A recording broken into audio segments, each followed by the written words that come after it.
Hello everyone, welcome to another episode of RedoQ Unplugged. Today we have with us Dr. Andrew Fleming, the British Deputy High Commission of East and Northeast India. And Dr. Andrew Fleming has been very instrumental in RedoQ's journey.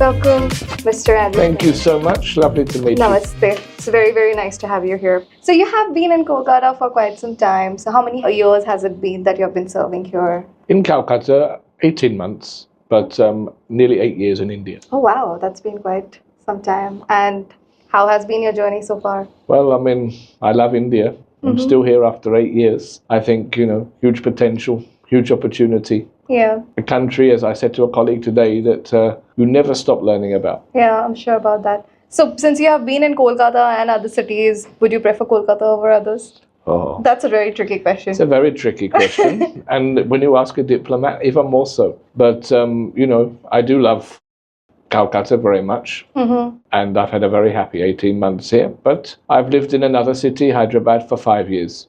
Right. So I tell people that if I was to live here for 5 years as well, then I can give a very honest and balanced answer. Absolutely. That's a very nice answer. Okay, moving on. So how do you see the recent UK and India relations in trade and IT sector? I think it's a really exciting time. I've said I lived in Hyderabad for 5 years. I also lived in Bangalore. There, the tech sector's really dynamic. But since I've been here in Calcutta, I've also come to see the huge potential of the tech sector in this part of India as well. And it was last year, I think, that we had our first ever tech mission to Calcutta, the UK, in fact. I think, if I'm not wrong, RedoQ were part of that. And that's how I first became acquainted with you. Right. It's all one happy and exciting story. But, we're seeing equally so many other companies deciding to come and establish a footprint or increase their footprint in Calcutta. We have British Telecom here. Of course, we've had a long-standing office. It's their second biggest footprint in India. I think a lot of other smaller companies have been moving in recent times. And one thing that I hear from all of them is about how impressed they are with the quality of applicants to come and work for their companies. And I think that's something that the beginning of an exciting potential for this city to grow its own tech brand. That's true. There's a lot of good talents in the city. So I definitely agree to that. So Andrew, we see that a lot of initiatives have been taken from your office and from your side to bring in investments and international collaborations to this side. So what do you think is the key strength of East and Northeast India in bringing such international collaborations? When you talk about East and Northeast India, you're talking about 13 states and 375 million people, which is a quarter of the population of India. So first of all, that's a huge number. Yeah. And even 13 is a pretty huge number. And there's such diversity among those states. So you have states that have strength in technology. You have excellent resources of critical minerals, one of these exciting areas. You have Assam, which has recently had a huge investment for semiconductors, and that's a really interesting pipeline for us. And I can go on. There's many other sectors. You have things like healthcare, for example. You have a quarter of India's population here, so obviously there's a need for healthcare, and it's complex healthcare because there's a lot of remote parts of the country in this region, in some of the northeastern states. Right. People have to be found. So, things like AI in healthcare is really, really important. And it's another area where the UK has, I think, excelled in the past. So vast amount of opportunity, diverse opportunity in one. But let me say about Calcutta, I've already spoken about the talent.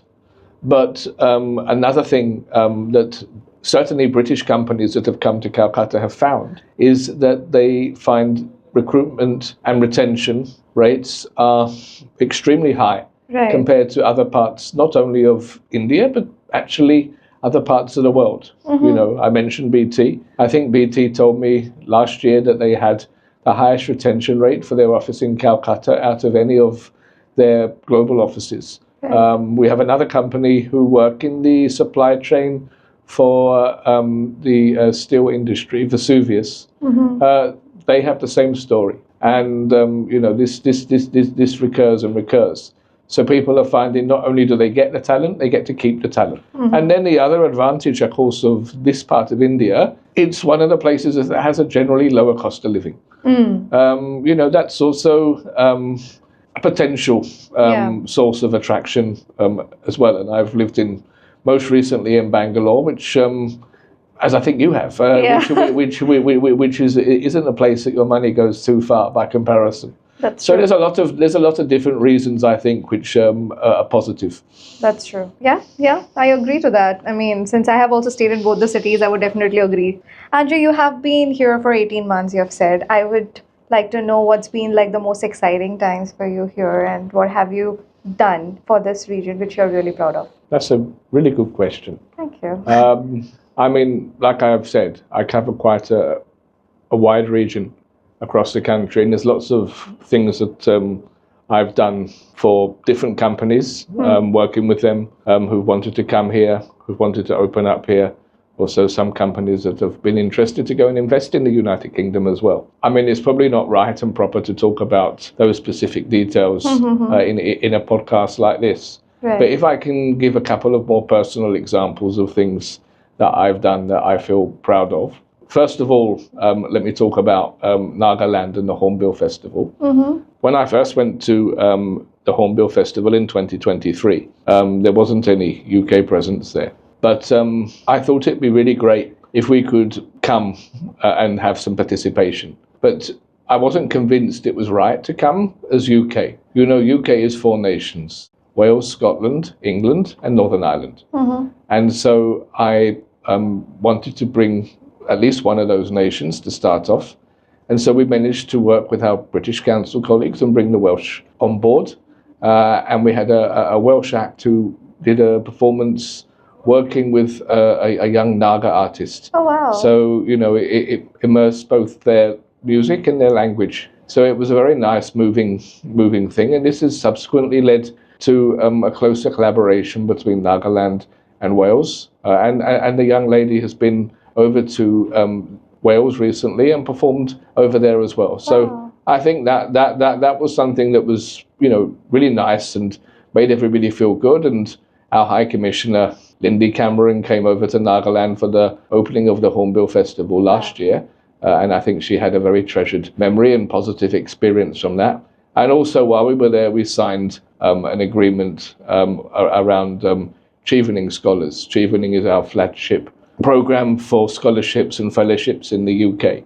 And this will ensure that each year, for the next 3 years, there'll be 2 guaranteed Nagaland students, subject to them meeting the level of qualification, being able to go and have a complete scholarship experience in the UK at any university of their choice. So that's one thing that I'm really proud of. Another one is when we had the England cricket team come and play a test series in India last year. Now, we won't talk about the cricket because, as usual, my record of seeing India 7 times live and India only ever win has not been broken. And it's quite lucky that I actually support Scotland. Okay. The thing that I really enjoyed about this particular cricket, which took place in Ranchi, and Ranchi, for anyone who doesn't know, and I would imagine most of the Indian audience would, but perhaps widely, perhaps not, is the state capital in Jharkhand. Not a place that people necessarily think of or know much about, but Jharkhand is a state that has a population equivalent more or less to Spain. So it's you know, quite an important state. I've already mentioned critical minerals, and it's one of the states that's particularly central to that sector. But we went to visit, as we do, organisation called CRY, who do work for children across India. And we went to one of their community projects with children from very disadvantaged communities who need a bit of support after school. So I went there, in December, before the cricket match took place, to do a bit of recce and try to understand what we need to do to protect the tourists, the cricket fans from England that will be coming over for the match, and try to meet people like the police commissioner and all of these things. This is a normal thing that we would do before a big event. And I made time to go and visit this place, and there was about 20 or 30 kids there, and there was all the fuss, which I really don't like, that goes on whenever I turn up at these places. And poor kids, I could say they were bored from the beginning. And then they said, oh, he's going to make a speech for you all. And I said, I'm not going to make a speech because I don't think they're going to understand much of what I said. And I asked, and nobody did. So I said, I tell you, you translate in Hindi that they can ask me any question they want to ask. So one boy at the back, rolling his eyes, said, what are you even doing here? And so I said, look, I'll be honest with you, he was about 15 or 16, a bit like my younger teenage son, that kind of I know everything attitude. He says, what is it that you're doing here? So I said, look, I'll be honest, I've come here to primarily look into the cricket match that's taking place. And as I said cricket, his eyes opened up like this. Cricket? I said, can you get us tickets? I said, I don't know. I said, but I'll try, I promise you. So the next day I went to the stadium and I spent 5 hours in that place. And it was very impressive. The stadium was very nice, and chatted to the guy. And he said, this is going to be fine and that's going to be fine and we can do it. And I said, brilliant. And I loved the place and I genuinely appreciated all I'd seen. And just as we were leaving, I said, but there's one thing. There's these kids. Now, is there a chance of getting about 25 tickets? I'll sort it for you. Don't worry. So I got the 25 guy. I was pleased with that. But then he called me back. He said, wait. He says, you bring those kids 2 days before the match and I will arrange them to meet all the England players. And when the tour started, nobody was allowed to go and meet any of these England players. It was like a wall of steel around them everywhere they went. So I had no hope that this guy could deliver. But sure enough, on the appointed day, I went to the stadium. He said, no, don't worry, I'll make it work.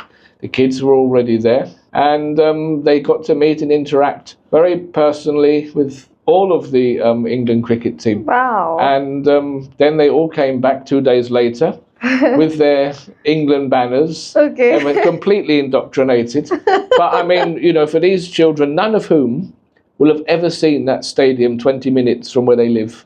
They had a day they'll never forget. And, by extension, I also won.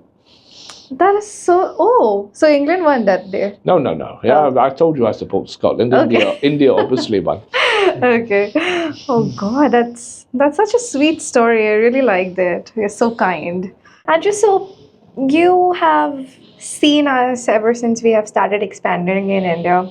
So, what are your hopes and expectations from RedoQ in enriching the UK and India relations? Well, I mean, I think that, I'm always very proud when a company comes out of the UK and decides to set up and try and establish a footprint in India. I've had many experiences. RedoQ is one of the bigger setups that I've had since I've been here in Kolkata itself. Some of the reasons why people might want to consider coming to Kolkata, but still, it's not the first place that most people think about. Yeah. So for me, it really matters that the experience of RedoQ or any other company that chooses to come here is successful. And if it is successful, we want to work with that company to tell that story.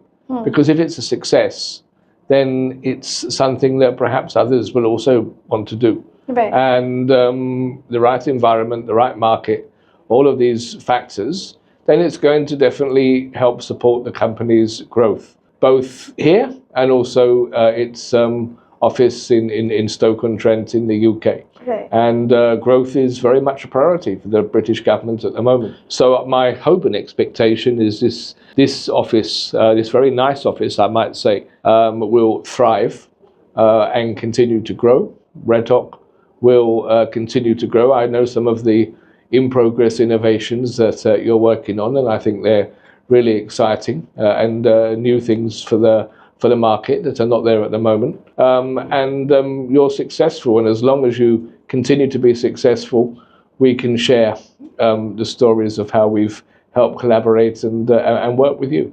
Yeah. So, Andrew, are there any specific trade and investment initiatives that your office is taking for this region currently?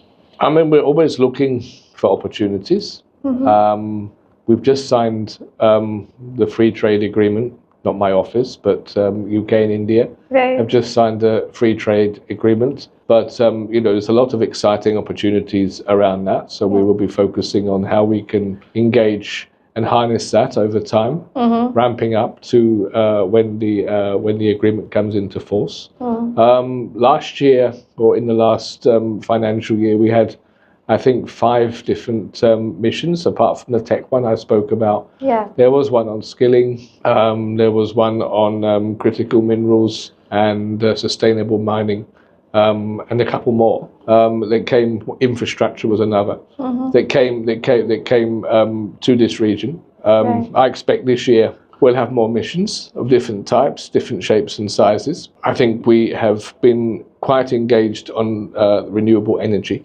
Renewable energy is something that perhaps is more developed and more advanced in the southern states where I was working before. But the potential here, again driven by the scale of the population of these states and the growth that we're seeing, and the growth of West Bengal, for example, is ahead of the average growth in India at the moment. We'll only see a greater demand on energy, and renewable energy is very much part of the future. The government here are very much engaged with us, and we again see opportunities in that sector that we're working to develop. So there'll continue to be engagement on that. And then, of course, infrastructure is a huge area across the whole region. Northeast, in particular, is a place that infrastructure is really, really important, given India's own targets for 2047. Yeah. And again, I think there's a lot of innovation and talent and expertise among some of the top British companies. So, again, we would like to help them find opportunities, perhaps not necessarily to do things standalone, but to be partners in some of the big infrastructure projects that are taking place. So all of these things are there, among many others. And, we also have representation of the creative and retail sectors, food and drink, lots and lots of things, and we would like to see more British brands to be appearing in this part of India. Right. If you go to, well, we've already spoken about your living in Bangalore. You can pick up a lot of British brands down there. Here it's much harder to find them at the moment, but I'd love to see that change, because I think there's a really strong consumer base for that. Yeah, you're right. So, Andrew, you have been here for quite some time now. So what has been your takeaways from working in this region? And to add on to that, what does Kolkata mean to you? Well, Wasika, first of all, on the question about takeaways of this region, I think that the fact that people don't really understand or know this region nearly as well as perhaps we think they do. People in the UK talk about India, I do business in India, I work in India. But the vast majority of those people probably don't know much beyond Delhi, Mumbai, Bangalore, maybe a little bit of one or two other cities, if they have Hyderabad, perhaps, Chennai. But when it comes to Kolkata, people know about Kolkata.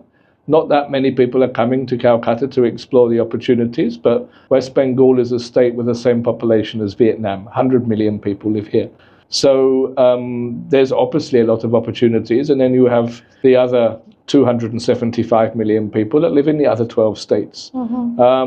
So part of what I've been trying to do, and will do more of, is help people understand and be aware of each of the states in this region and the opportunities that exist in them, because I think that's one of the important things that I can do. So it's recognizing the need to do more of that. As for Kolkata and what it means to me, absolutely love Kolkata. And people often ask me, do you like it here? I say, absolutely not. And they look horrified. And I say, no, I love it. I don't like it. This city is an emotion. This city is one that has some of the most fascinating people that I've worked with in any of the different parts of the world that I have had the privilege to live. I like the intellectual types of conversations I get into. I like the city's love for sport and for culture and for art. I like the history and heritage of this city as well. So it means an awful lot. And I haven't even began to talk about the food. It's not called the sweetest spot of India for nothing. Yeah, that's true. I agree to it. Yeah, thank you for introducing me to so many lovely places and people and inviting me to so many lovely gatherings that I could have some flavor of really, really nice Kolkata here. Finally, so if I ask you this question, during your stay here, how do you plan to strengthen the UK-India ties further?